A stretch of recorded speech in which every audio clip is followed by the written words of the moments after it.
Salut, c'est Gonzague. Écoutez, je vais vous faire un petit test produit.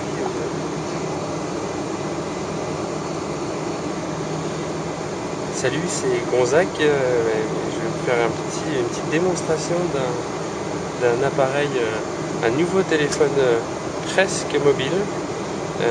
Voilà, que je viens de découvrir à l'instant dans mon siège. Alors voilà. C'est donc cet appareil, d'un design tout à fait douteux et très old school. Comme vous pouvez le deviner, l'écran, vous voyez pas forcément, mais l'écran est monochrome à l'ancienne. Voilà. Donc c'est un appareil sans aucune option, sans aucun intérêt, si ce n'est qu'il permet de téléphoner pendant le vol. Voilà, alors on va faire le tour un petit peu des options. Donc vous voyez, hop, 2, voilà, mise au 1.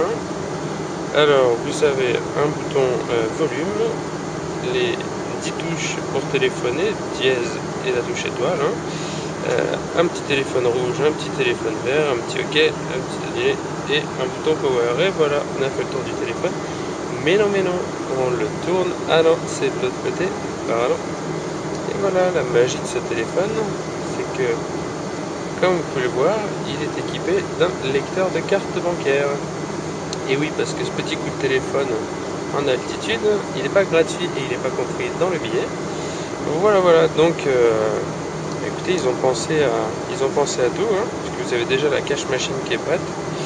Et si on tourne encore le mobile, non, on n'accède pas ni à la batterie ni à la carte SIM, mais à cette jolie télécommande qui vous permet de contrôler le Media Center.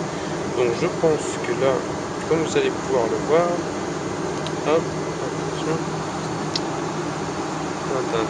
petit problème de luminosité. Donc, et oui, maintenant on est équipé de Media Center dans les avions que je contrôle avec cette petite télécommande grâce à ce petit pavé directionnel. Donc, je vais vous montrer un petit peu les menus. C'est un Media Center basé sur Linux. On va aller dans le menu français. Oui. Et ben non, c'est en anglais. Un petit bug. Et vous voyez que d'ici, on a accès à toute une base de médias qui sont vachement sympas pour agrémenter le voyage. Alors, qu'est-ce qu'on va faire? On va aller voir un petit peu. On va faire les movies. Ce qui est cool, c'est que vous n'avez plus à subir le grand écran qui est le même pour tout le monde. Vous avez un écran chacun et un Media Center chacun. On va aller voir un petit peu ce qu'on peut trouver comme film. C'est pas très clair, je suis désolé. Donc là, on a Déception que je ne connais pas non plus. Voyage au centre de la Terre, un superbe film avec Brendan Fraser. Ensuite Mamma Mia, Step Brother que je ne connais pas, Swing Vote non plus, The Dark Knight, le dernier Batman, X-Files le film, je me rappelle plus comment ça s'appelle, un film avec Ben Stiller, Wanted, donc voilà des films super récents. La magie du truc, c'est pardon, désolé, je ne cadrais pas. La magie, c'est que, je sais pas si vous allez pouvoir le voir, on peut choisir sa langue. Et oui, et ça c'est vachement cool. Donc je ne vais pas faire le tour de tous les films, mais il y en a à peu près une bonne quarantaine, qui a vraiment de quoi agrémenter les 11 heures de vol. Voilà, on va aller faire le tour des menus. Autre petit truc cool, il y a des séries télé. On va aller voir du sport avec des matchs de Wimbledon, certaines épreuves des Jeux Olympiques de Pékin, des matchs de Manchester United, et voilà, des comédies. On va aller voir les classiques, Troisième planète après le soleil, Arrested Development, Frasier, Le Prince de Bel-Air, et ça c'est trop cool, et ainsi de suite. Bon voilà, il y a des tas de vidéos. Ensuite, pour ceux qui n'ont pas forcément envie d'écouter, de regarder des vidéos, il y a de la musique, c'est beaucoup plus calme. Donc là, vous avez le choix entre la radio officielle de KLM, je rappelle en vol On vole sur un avion KLM, dans un avion KLM, qui s'appelle Marie Curie d'ailleurs. Voilà, donc vous avez différentes possibilités, différentes thématiques, ambiantes, des musiques de films, de l'opéra. Voilà, si on revient dans ce menu, il y a des petits guests, enfin voilà, vraiment super sympa. Des jeux, parce que cette petite, je reviens sur la télécommande, mais ce petit joujou, si vous le mettez comme ça, et ben ça fait office de télécommande. Et donc là, vous avez les touches de contrôle, ici, et le pavé directionnel, qui vous permettent de vous balader. Et comme vous pouvez le voir, vous avez une option multiplayer, vous pouvez provoquer quelqu'un dans l'avion, qui se trouve dans l'avion, vous pouvez le provoquer en duel sur des échecs par exemple, ou des choses comme ça.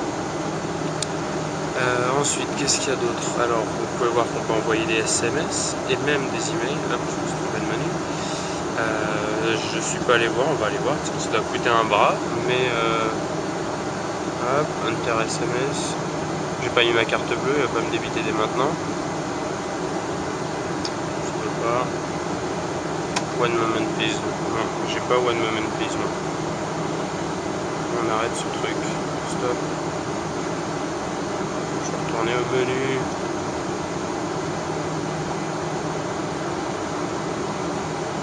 Voilà, on est revenu au menu. Et donc maintenant on va aller voir l'option traditionnelle quand on est dans un avion. C'est le flight tracking. Tout simplement, ceux qui ont déjà fait des vols longue distance savent de quoi il s'agit. Pour ceux qui ne savent pas, vous suivez en temps réel. Là vous voyez, donc time to destination, combien de temps de vol il reste, donc 7 heures. Le temps estimé à l'heure à laquelle on devrait arriver à San Francisco, donc 2h40, et ça va trop vite. On va donc ça passe en km/h, là, 526 miles par heure, je sais absolument pas à quoi ça correspond, on voit juste qu'il fait très très froid. Ça devrait passer, voilà, on va à 846 km/h, mise au point, non, on est à 5800 km de San Francisco, on vole à 9700 mètres, et voilà la carte. Alors on va attendre la carte suivante qui est beaucoup plus claire. Je ne sais pas si vous voyez ici, donc là c'est la ligne de notre trajectoire, c'est une trajectoire, et juste au-dessus, il y a une ligne un peu plus foncée, ça c'est la limite du jour et de la nuit. Et ça c'est assez excellent. Voilà, donc là vous voyez, et ben non vous le voyez pas parce que le contraste est pourri. Ici vous devinez peut-être, il y a un avion.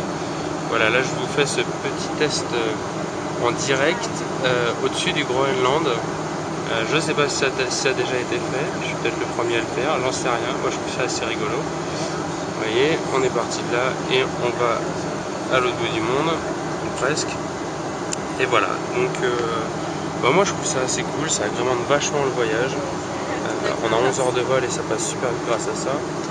Je veux bien. Thank you very much.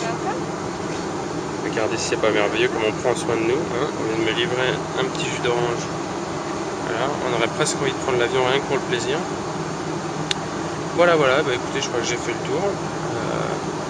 Je vous laisserai le plaisir de découvrir ça lors de votre prochain vol. Ah, attendez, je vous ai pas montré ici un petit accessoire vachement cool qui nous est offert. Alors, ceux qui connaissent le système, normalement on vous prête un casque audio tout pourri qu'il faut rendre à la fin. Et grande innovation, maintenant KLM vous offre ce superbe casque qui vient se clipser derrière l'oreille. Donc voilà, c'est un cadeau. Bon, c'est un peu cheap parce que comme vous pouvez le voir là, il y a écrit KLM. Et normalement, il suffit que je passe le doigt dessus et vous voyez, il n'y a plus rien. Bon, on peut pas trop leur en demander non plus, hein, c'est juste un petit cadeau sympa. Voilà, et bien écoutez, bonne fin de voyage à tous, à plus.